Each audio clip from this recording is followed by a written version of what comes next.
எனக்கு அருமையானவர்களே, ஆண்டவராய் இயேசு கிறிஸ்துவின் இனிய நாமத்தில் உங்கள் யாவருக்கும் என்னுடைய அன்பின் வாழ்த்துக்களை தெரிவிப்பதில் மகிழ்ச்சி அடைகிறேன். தேவன் தாமே இன்றைக்கும் உங்களோடு கூட இருந்து உங்களை நடத்துவாராய். உங்கள் தகப்பனும் தாயும் உங்களை கைவிட்டாலும் கர்த்தரோ உங்களை சேர்த்து கொள்ளுகிற தேவன். அவர் ஒரு தாயை விட மேலானவர், தகப்பனை விட அவர் கரிசனையுள்ளவர். கறவல் ஆடுகளை மெதுவாய் நடத்துகிறதை போல தம் ஜனங்களை நடத்துகிற நல்ல மேய்ப்பன். நீங்கள் கர்த்தரின் கரத்தில் இருக்கிறீர்கள். கர்த்தர் உங்களை தம்முடைய உள்ளங்கையில் வரைந்திருக்கிறார். அல்லேலூயா. உங்களை அழைத்தவர் உண்மையுள்ளவராய் இருக்கிறார். உங்களை தாயின் கருவிலேயே காப்பாற்றினவர் தொடர்ந்தும் உங்களை தாங்குவார், தப்புவிப்பார், ஏந்துவார், சுமப்பார். ஆமென். ஆகவே இன்றைக்கு ஒரு வேத வசனத்தில நாம் கவனிக்கிறோம்.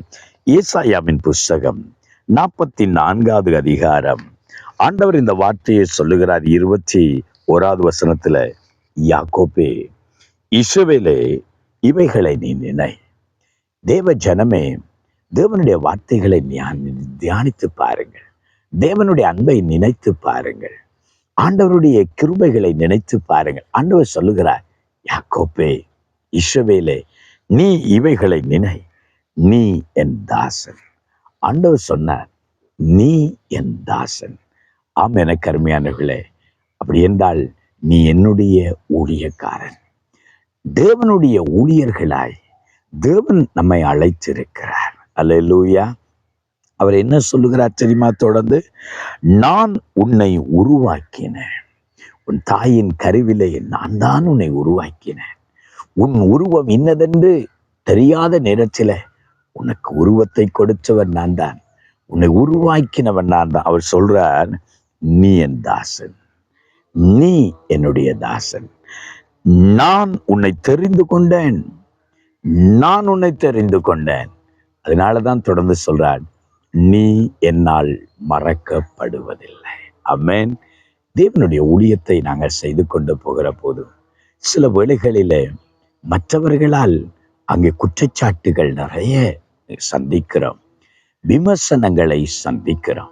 சில வேளைகளில் நாம் யாருக்கு ஊழியம் செய்கிறோமோ அவர்களே நமக்கு உபத்திரவங்களாய் மாறுவார்கள். யாருக்கு நன்மை செய்தமோ அவர்களே நமக்கு தீமை செய்ய நினைப்பார்கள். அந்த நேரத்தில் ஊழியத்தில் அநேக நேரங்களில் தனிமையின் உணர்வுகள், அழுகை, புலம்பலோடு நாம் நிற்கிற நேரங்கள். ஆனால் ஆண்டவருடைய வார்த்தை, இந்த வார்த்தை என்னை தேற்றுகிறது உண்டு. ஆம், எனக்கு அருமையானவர்களே, உங்கள் வாழ்க்கையிலும் நீங்கள் கடந்து போகிற பாதைகளில யாராலாவது நீங்கள் மறக்கப்பட்ட நிலையோடு நிற்கிறீர்களா? ஐயோ, என் நன்மைகள் நினைக்கப்படுவதே இல்லை, என்னுடைய சேவை நினைக்கப்படுகிறதே இல்லை, என்னை ஒரு பொருட்டாக யாரும் எண்ணுவதே இல்லை அப்படி என்று நீங்க நினைக்கிறீங்களா? ஆண்டவர் உங்களை பார்த்து தான் சொல்றார், உங்களை உருவாக்கின ஆண்டவர், உங்களுக்கு ஜீவனை கொடுத்த ஆண்டவர்.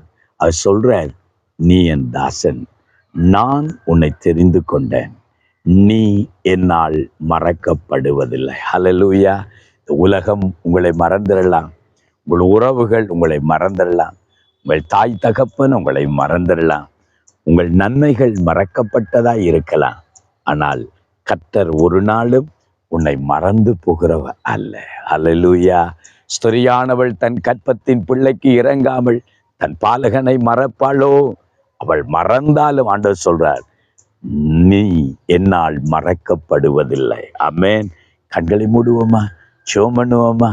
எங்களை நேசிக்கிற எங்கள் அருமை தகப்பனே, உம்முடைய பிள்ளைகள் மறக்கப்பட்டவர்களாய், நன்மைகள் மறக்கப்பட்டதாய் ஆண்டவரே, அவர்கள் வாழ்க்கையில சுவாமி யார் யாரு கலக்கத்தோடு நிற்கிறார்களோ, இன்றைக்கு இந்த வார்த்தை அவர்களை ஆற்றட்டும், தேற்றட்டும். ஆண்டவரே, உடைய பிள்ளைகளை உருவாக்கினவரும் அழைத்தவரும் இது மட்டும் நடத்துகிறவருமாய் இருக்கிற கர்த்தர், நீங்க சொல்றீங்க, நீ என் தாசன், நான் உன்னை தெரிந்து கொண்டேன், நீ என்னால் மறக்கப்படுவதில்லை என்று. ஆமாப்பா, உடைய பிள்ளைகளோடு தேவன் கூட இருந்து அவர்களை நடத்தி செல்லுவீரார், ஆசீர்வதிப்பீரார். இயேசுவின் நாமத்தில் ஜெபிக்கிறோம் நல்ல பிதாவே. ஆமென், ஆமென், ஆமென். கருமையானவர்களே, தேவன் தாமே உங்களோடு இருந்து உங்களை நடத்தி செல்வார். நீங்கள் கர்த்தரால் மறக்கப்படுவதில்லை. ஆமென், ஆமென். God bless you.